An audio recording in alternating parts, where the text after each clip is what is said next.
So the other day I decided to stop by the EDZ Warmind bunker and noticed that I was able to get a weapon for purchase that wasn't yet available in the other bunkers, and this of course was the Seventh Seraph Officer Revolver. Now I was only able to buy one of these, and you can only buy one weapon per day by doing this, and it takes being level 92 on the season pass to be allowed to do this, and every reset I believe the weapon rotation changes, so every reset it's going to be a different weapon. I think currently right now at the time of recording this video it's the machine gun now. Surprisingly enough though, considering I can only get one of these hand cannons, I actually got a pretty good roll. It's not the best of the best, but it's relatively competitive, I want to say. I got both extended barrel and small bore, accurized rounds, and aside from that steady rounds, pulse monitor, and multi-kill clip with a range masterwork. Personally, out of extended barrel and small bore, I chose small bore because I wanted the best mix of range and stability on this hand cannon,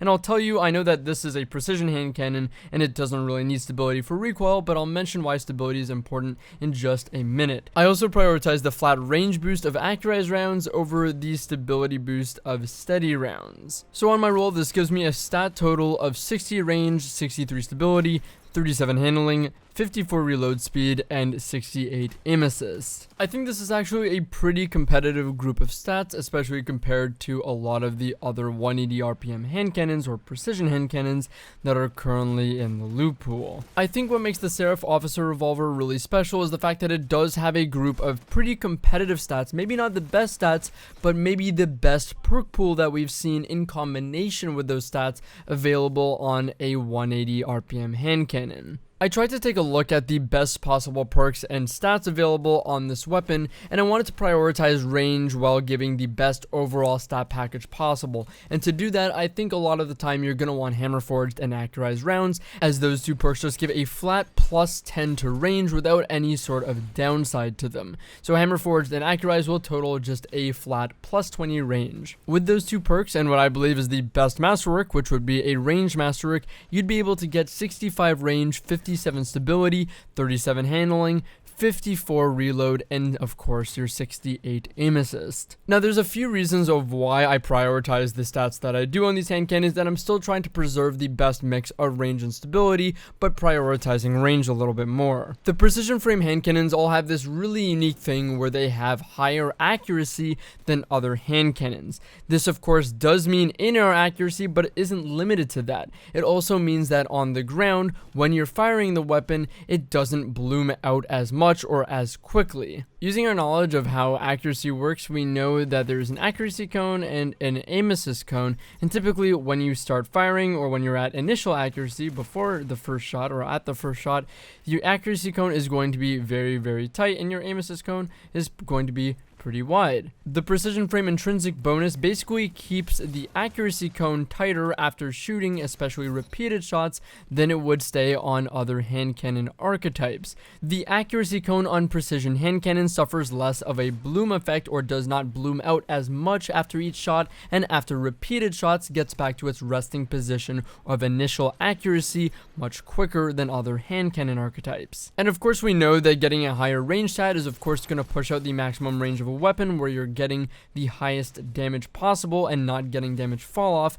Of course this was kind of nerfed at one point and isn't as impactful on hand cannons as it once was, but there is another story of course as to why range is important, and that's because range or your range stat is influential towards the tightness or how tight your accuracy cone is, and higher accuracy of course means easier headshots or more consistent headshots, especially at range, which is why we still prioritize range on these hand cannons. For controller players though, that would usually go stability. On more traditional hand cannons though, you can go range quite confidently on these ones because you don't have some crazy recoil to manage, and the precision frame hand cannons have very consistent and minuscule recoil. Stability, although recoil is not much of a problem on these hand cannons, still matters on these hand cannons because stability is the stat that controls how much your aim assist cone shrinks and how much your aim assist degrades while firing after each shot and firing repeatedly. So although our accuracy will stay high, we do need a competitive stability stat to make sure that our aim assist stays good and persistent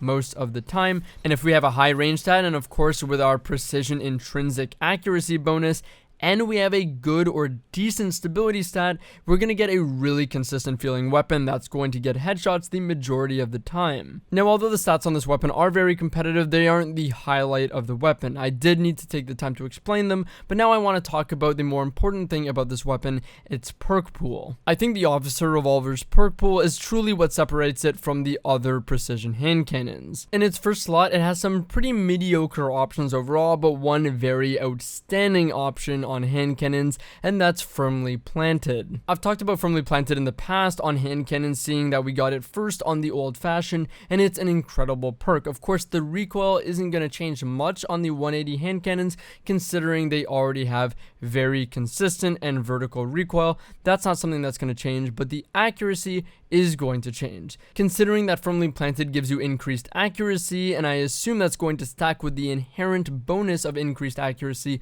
on the precision frame hand cannons, I think that is incredibly strong. You're going to have an incredibly accurate hand cannon, and again, the importance of accuracy is the higher the accuracy, the more opportunity your bullets have to be aim assisted, which usually results in more consistent headshots. Perhaps the strongest part about Firmly Planted on a hand cannon is that you don't need to start or stay crouched through an entire fight. All you have to do is start your fight normally, and when you get to a point of final accuracy, meaning the most bloom possible, so that's probably going to be at 3 shots, maybe 4 shots, you can pop a crouch in and revert directly back to initial accuracy as if you were just starting the fight with no bloom whatsoever. And in my experience, especially with the precision hand cannons, it's a little easier to pop that crouch in since you're not managing recoil and maintain your precision and land shots. Firmly Planted also works while sliding, so when sliding into a gunfight, you're gonna get that increased accuracy, but you also get an increase to handling, which typically the 180 RPM hand cannons usually have pretty slow handling. They're somewhat sluggish for whatever reason, so this will actually make this a lot better and feel a little bit more snappy. In the next slot, we have some top picks like multi-kill clip, timed payload, as well as Vorpal Weapon. Vorpal Weapon might be an enticing choice for some simply because it allows your primary weapon to do some pretty massive damage against supers, but unfortunately isn't active or really a live perk any other time. Multi-kill clip is actually a really good option on this weapon. Some people might be saying, well, Service Revolver and others can get kill clip. Multi-kill clip still allows you to 3-tap with 1 stack. Yes, you're not going to be able to 2-crit 1 body, but the fact that you don't have to work around kill clip's kind of janky timing and the cooldown that it has is very advantageous. I've really enjoyed getting 3 taps and just being able to chain the next kill clip ASAP without worrying about a cooldown to just maintain my lethality going forward through fights. We all know the power of a 180 RPM 3-tap because of Not Forgotten and Luna's Howl back in the day, but being able to get that on this weapon and just keep chaining it from kill to kill to kill without having to worry about that cooldown is just so advantageous. The precision hand cannons really thrive with these damage buffs. If you're looking to invest a bit more in the neutral game of this hand cannon, time payload is a really good choice, and we haven't seen this on any precision hand cannons in the past. There's 2 reasons for this. Firstly, time payload is going to deal double the flinch that you would normally be dealing to an enemy. You have to consider that you're already hitting them with a relatively fast rate of fire and high damage shots since it's a hand cannon, so they're getting flinched pretty decently already, but with time payload you're going to be flinching them in between your shots as well, so for a total of about 7 or 8 flinch ticks over the course of an average kill. And of course, the main thing working against the precision hand cannons is the fact that they have a much slower time to kill than that of something like the lightweight hand cannons. They can't 3-tap without a kill bonus, and they get a 1-second time to kill. However, with time payload, if you can disrupt the other person's aim and make them miss a headshot, you now have better odds of achieving your optimal time to kill since it only takes 2 crit and 2 body, and you're going to be able to do it faster than they will get a 4th shot off if they miss that 3rd headshot. That's not to mention another reason why time payload is great is similar to explosive payload, it's going to maintain about 30% of the damage and have that unaffected by damage drop off, which gives you better range performance as well. Now, some of the concerns concern regarding time payload is the fact that it might delay your overall time to kill, because of course it separates your shots into two parts, one main portion of damage and then another 30% of the damage in a separate damage tick that happens afterwards. As far as what I could predict through calculations, seeing as I don't have time payload currently on my roll of this weapon, it should be maintaining roughly 17 damage in a separate damage tick, which means the main load is going to be 40 damage per shot, and again, that separate damage tick of 17 damage. So how that breaks down is essentially you're still going to be getting your kill on the last shot, not the last separated damage tick. So it would be 40 plus 17, then another 40 plus 17, then another 40 plus 17, and then we'd add on our last shot to that, which is going to be 40 damage, which would give us 211 damage, without the need of the additional 17 damage for the last portion to get the kill against pretty much all resilience levels. So luckily, it doesn't look like time payload would be delaying your time to kill or hurting you in any sense like that, so it's just going to be all benefit on a precision hand cannon. So as much as the stats on this weapon aren't the absolute best, like we have Trust and Optative getting things in the 70s for range and 60 stability with some pretty good aim assist values, and even Service Revolver having competitive stats with this weapon. I think what makes this weapon special is the fact that it has those competitive stats, but with perks that bring something completely new to the table, a higher degree of consistency available on the weapon compared to anything before it, and the same potential degree of lethality through things like multi-kill clip that don't suffer the gimmicks of weapons before it in the 180 precision archetype.